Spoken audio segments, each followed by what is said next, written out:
Hello बच्चों, चलिए दिए गए प्रश्न को पढ़ते हैं। निम्नलिखित अवयव के व्युत्क्रम ज्ञात कीजिए यदि उनका अस्तित्व है। सारणी हमें दे रखी है 1 - 3 - 1 2। मुख्य अवधारणा, जैसे कि हमें मान लेते हैं कोई हमें सारणी दे रखी है और वो सारणी का मान हमारा जीरो नहीं आता है, जीरो के बराबर नहीं आता है, तो हम मान लेंगे दिया गया जो अवयव है सारणी है वो हमारा व्युत्क्रमणीय है। व्युत्क्रमणीय है। यदि हमारा सारणी का मान ए वो जीरो के बराबर आता है तो हमारा ए जो होगा सारणी होगी वो व्युत्क्रमणीय नहीं होगी।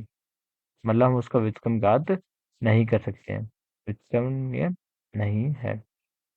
तो इसी तरह इसको हम हल करेंगे। जो हमें सारणी दे रखी इसको हम ए मान लेते हैं। मान ला ए बराबर 1 - 1 - 3 और यहाँ पे 2। इस सारणी का हमें व्युत्क्रम ज्ञात निकालना है। तो सबसे पहले क्या करेंगे, हम सारणी का मान निकालेंगे ए। तो ये को हल करेंगे तो क्या होगा, 1 की गुणा 2 में होगी 2 माइनस -3 और 1 की गुणा होगी तो क्या हो जाएगा 3 एकम 3। 3 में से 2 का कितना आएगा -1। अब -1 आ गया, मतलब हम इसका व्युत्क्रम ज्ञात कर सकते हैं। तो ये ए जो है हमारा सारणी है वो जीरो के बराबर नहीं है। अतः अतः ए व्युत्क्रमणीय है।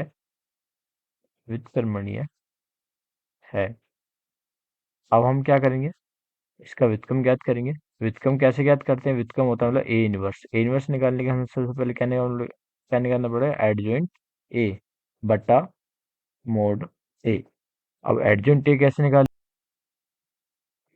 एडजॉइंट ए क्या होता है, एडजॉइंट ए हमें शाखंड निकाल लेंगे इसके, जो होता है A11 और हमारा यहाँ पे A12 और यहाँ पे होगा A21 और यहाँ पे A22 या A22। सबसे पहले ये वाला क्या होता है, प्लस का होता है, ये वाला माइनस का होता है, ये वाला भी माइनस होता है और ये वाला क्या होता है, प्लस। अब 1 11 कैसे निकलेगा, एक एक कैसे निकलेगा, इसके निकालने के लिए पहले ये ढकना होगा और ये ढकना होगा, तो कितना हो जाएगा यहाँ पे 2। हमारे पास ये आ गया 2।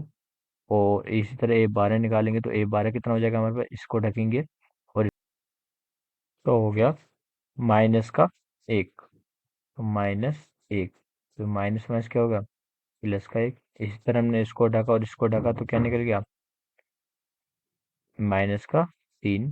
तो ये हो गया -3, ये हो जाएगा +3।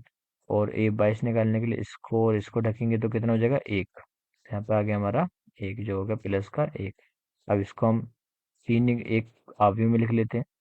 तो यहाँ पे हो जाएगा 2 3 और यहाँ पे हो गया 1 और यहाँ पे 1।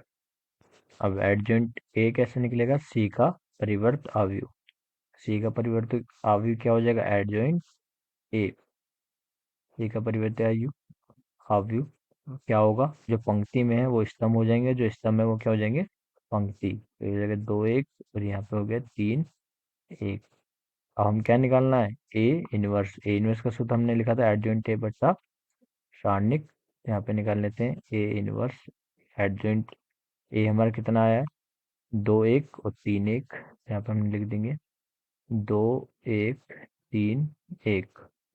और हमारा सारणी का मान कितना था, -1। यहाँ पे हम लिख देंगे माइनस के अंदर गुणा कर देंगे तो हो जाएगा -2 -1 -3 और -1। तो दिया गया हमारा A 1 निकाल चुका है, मतलब ए का व्युत्क्रम हमने ज्ञात कर लिया है। आशा करते हैं आपको यह प्रश्न समझ में आया होगा। धन्यवाद।